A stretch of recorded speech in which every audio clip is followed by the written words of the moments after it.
Hello, this is Ms. Schrader. Today we are going to have a very brief conversation about the Greek gods of ancient Greece. My students, you want to have a piece of paper and something to write with.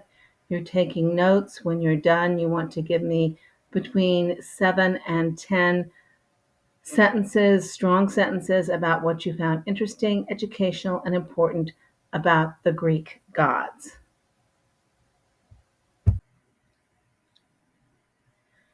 So the Greeks were polytheistic. They believed in many gods, and they really had a huge panthery of gods and goddesses covering almost all subjects.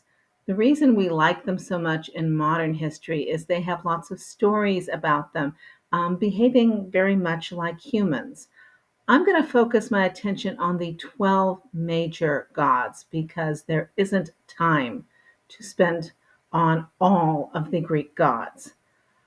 I will also remind you that the Greeks love to show figures naked, so I will do my best to make sure that the gods I'm showing are fully clothed, but I may not be able to. So, this is the peak of Mount Olympus in Greece. It is often shrouded in clouds and mist. And so the Greeks decided that that was the place where their gods lived. In those days, it was hard for the Greeks to get to the top of Mount Olympus. So the gods are referred to as the Olympians. So the chief of the gods was Zeus, who you can see here. He was one of the six children of the Titans, Cronus and Rhea. And Cronus had been told that one of his children would overthrow him and force him into a prison and become the leader of all the gods. So, as Rhea had each of her children, he would insist that she bring the baby to him and he would devour it, eat it. Eventually, she got tired of this, and when she got to the youngest of the children, Zeus, rather than give him Zeus, she wrapped a stone, a big rock, in a blanket and gave it to him, and he ate it. When Zeus grew up, he overthrew the Olympians, or excuse me, the Titans, and made the Olympians the rulers. Zeus forced Cronus to vomit up Zeus's five siblings who had grown into adulthood inside Cronus, and they were made five of the other gods of the Olympians that you're going to be studying. The earlier picture I showed you is an ancient Greek one. This, of course, is a modern one. Both of them are showing Zeus with a thunderbolt because he is the king of, or the god of lightning and thunder. This is Hera. She is one of Zeus's sisters. One of the things about the Greek gods that's going to freak you out is that the gods often married their sisters and brothers and had affairs with other brothers and sisters and things like that. The Greeks didn't do this, but they allowed their gods to do so instead. So Zeus and Hera were married. They did have children together.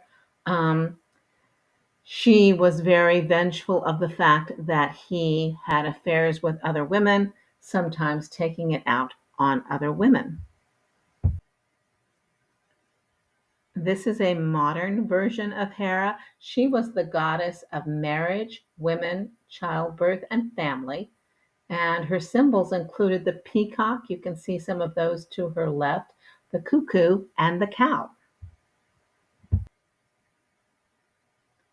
One of Zeus's brothers is Poseidon, the god of oceans, waters, storms, hurricanes, earthquakes, and horses. His symbols include the trident, that three-pronged fork, the horse, the bull, and the dolphin. He and his brother Zeus are often quarreling with each other. Another one of Zeus's sisters is Demeter. She is the goddess of the harvest, fertility, agriculture, nature, and the seasons. So she's the one that they would pray to make sure they had a good harvest of food. She and Zeus at one point had an affair, and she had a daughter, Persephone. And there's a very famous story about Persephone.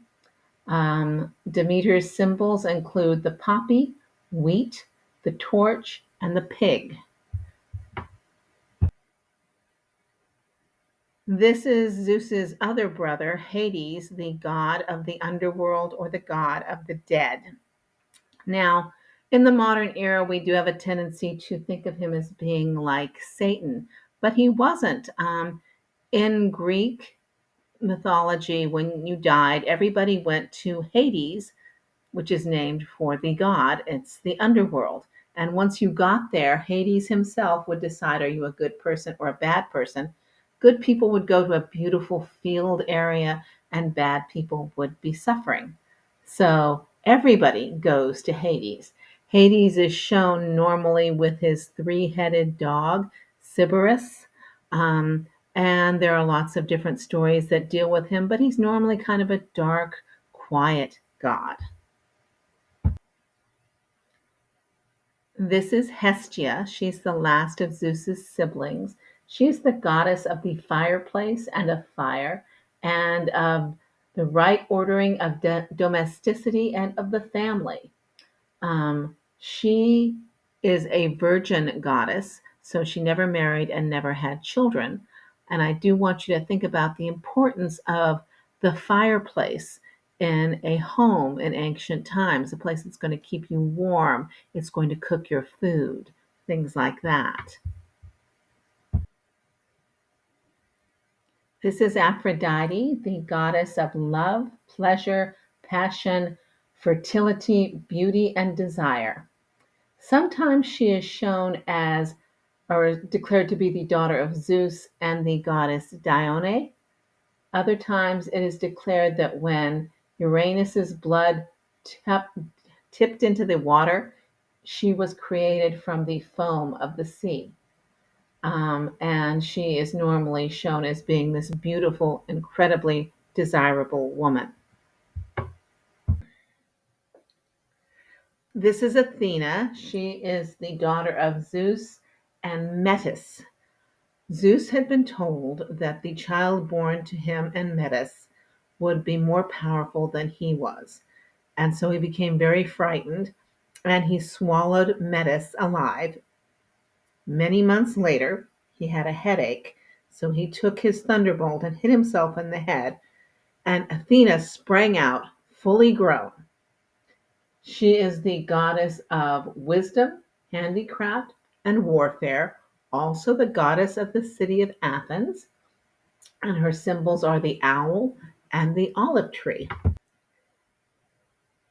This is Ares, the god of war, violence, bloodshed, and manly virtues.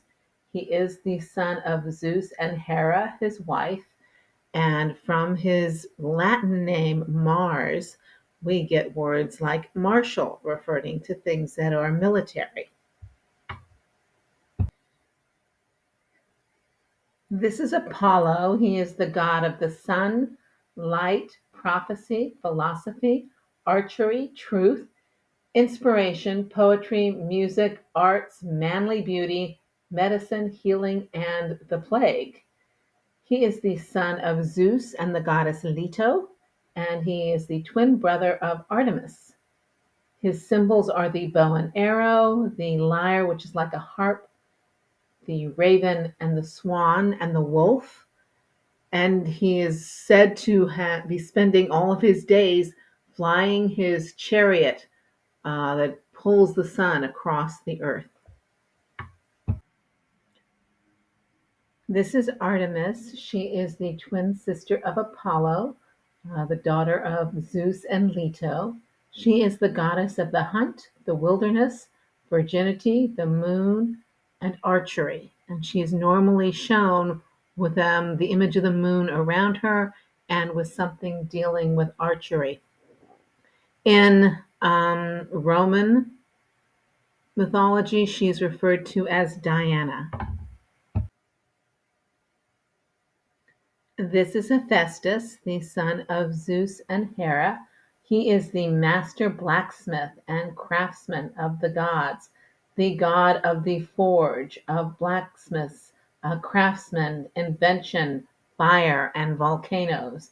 He's normally shown with fire, an anvil, an axe, maybe a donkey and a hammer. He's often shown as being lame, so he's not a gorgeous god like a lot of the other gods. His Roman name, Vulcan, is the root for the word volcano.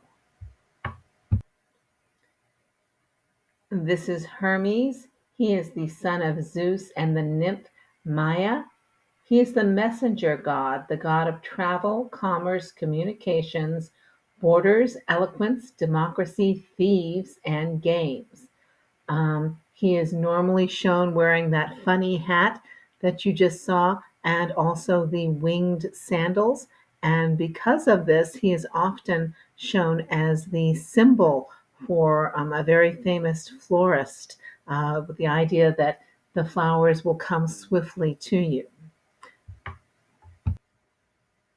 There are lots and lots of other Greek gods. There are lots of stories about the Greek gods. Certainly more than I can talk about in one video. My students, you are giving me between 7 and 10 sentences about what you found interesting, educational, and important about the 12 Olympic gods. Thank you.